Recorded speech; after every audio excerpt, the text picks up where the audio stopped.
Pemerintah Jepang baru aja nih ngegelontorin paket stimulus ekonomi yang gedenya bukan main.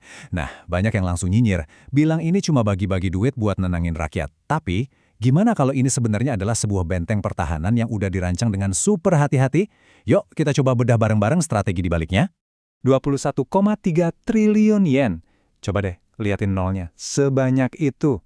Ini skala paket stimulus terbaru Jepang.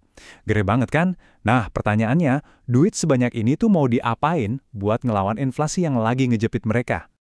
Oke, pertanyaan yang pasti langsung muncul di kepala kita semua. Ini beneran cuma bagi-bagi duit doang? Cuma cara populis buat meredam orang-orang yang lagi pada ngeluh? Ya, ini kritik utama yang paling sering kedengaran. Eits, tapi tunggu dulu. Kalau kita gali lebih dalam, argumen intinya itu kayak gini. Ini adalah pemecah gelombang sistemik untuk mencegah reaksi berantai kehancuran ekonomi.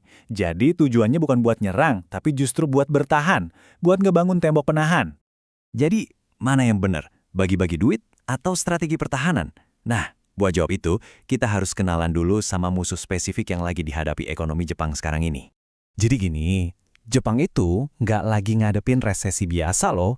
Ini tuh kayak perfect storm, badai yang datang dari segala arah sekaligus. Yennya anjlok, bikin harga barang impor, terutama energi sama makanan jadi mahal banget. Di saat yang sama, kondisi keuangan global lagi ketat, dan di dalam negeri, upah real masyarakat yang nggak naik-naik. Kebayangkan kejepitnya gimana? Dan semua masalah tadi ngebawa kita ke satu musuh utama yang sebenarnya pengen dilawan sama kebijakan ini. Ini bukan inflasi biasa ya, ini jenisnya spesifik banget, namanya inflasi yang diimpor dari luar negeri. Oke, biar gampang ngertinya, inflasi itu secara umum ada dua jenis. Pertama, demand pull inflation. Ini terjadi kalau ekonomi lagi panas-panasnya. Kebanyakan duit ngejar barang yang sedikit. Solusi standarnya, naikin suku bunga. Tapi, Jepang nggak ngalamin ini. Yang mereka alamin itu yang kedua, cost push inflation. Ini penyebabnya karena biaya impor, kayak minyak dan bahan baku, naik gila-gilaan. Nah, di kasus ini, naikin suku bunga malah bisa jadi bumerang. Jadi kita pertegas lagi ya, namanya cost push inflation. Inilah penyakit yang lagi diderita Jepang. Harga-harga naik itu bukan karena orang Jepang lagi kalah belanja, tapi murni karena biaya bahan baku dari luar negeri yang meroket. Musuhnya spesifik, jadi senjatanya juga harus spesifik. Terus, gimana cara pemerintah ngebangun pemecah gelombang ini? Nah, strategi pertahanannya itu punya 4 pilar utama. Yuk, kita lihat satu persatu. Oke, ini dia 4 pilarnya. Yang pertama, bantuan harga energi. Ini buat semua, baik rumah tangga maupun industri. Tujuannya, biar daya beli nggak anjlok. Kedua, dukungan buat UKM. Penting banget nih, buat ngerem PHK dan mencegah bisnis-bisnis kecil pada bangkrut.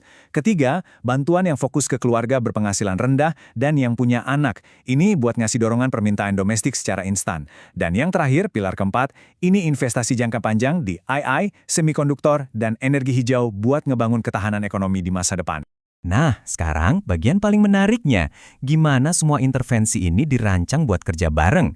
Tujuannya bukan cuma ngasih bantuan, tapi buat motong spiral ekonomi negatif yang bahaya banget. Coba bayangin, ini tuh kayak efek domino yang mengerikan. Awalnya, biaya impor meroket. Akibatnya, profit perusahaan kejepit, karena mereka nggak bisa langsung naikin harga jual ke konsumen. Terus gimana? Ya mereka terpaksa potong biaya, artinya PHK, potong gaji, stop investasi. Ujung-ujungnya, orang jadi nggak punya duit buat belanja, dan seluruh roda ekonomi jadi macet. Bener-bener lingkaran setan. Disinilah kebijakan tadi masuk sebagai pemutus rantai. Kita ambil contoh bantuan buat UKM. Bantuan ini fungsinya kayak gunting yang motong hubungan antara profit yang anjlok sama PHK. Dengan ngejaga orang tetap punya pekerjaan, daya beli masyarakat bisa diselamatin. Tapi penting banget nih buat kita punya perspektif yang seimbang. Kebijakan ini tuh bukan obat ajaib ya, tujuannya lebih kayak penstabil, bukan penyembuh total. Coba kita lihat apa aja sih manfaat yang diharapkan dan juga batasannya. Kalau dari sudut pandang negara, tujuannya strategis banget. Pertama, nahan resiko resesi. Kedua, menghindari ledakan biaya jaminan sosial gara-gara pengangguran. Ketiga, nyelamatin UKM dari kebangkrutan. Dan yang gak kalah penting, ngejaga kepercayaan dunia internasional sama cara Jepang nanganin ekonominya. Tentu aja, ada sisi lainnya. Ini bukan strategi pertumbuhan jangka panjang. Subsidi kayak gini bisa ngerusak sinyal harga alami di pasar. Ada juga resiko kalau kebijakan ini malah nyelamatin bisnis-bisnis zombie yang sebenarnya udah nggak sehat. Dan yang paling jelas, ini semua nambahin tumpukan utang negara. Nah, ini dia poin kuncinya. Kebijakan ini nggak dirancang buat bikin ekonomi langsung ngebut. Anggap aja ini alat stabilitas sosial jangka pendek. Tujuannya cuma satu, ngulur waktu. Beli waktu supaya reformasi jangka menengah yang lebih mendasar bisa disiapin dan dijalanin. Ini soal bertahan hidup, bukan soal menang balapan.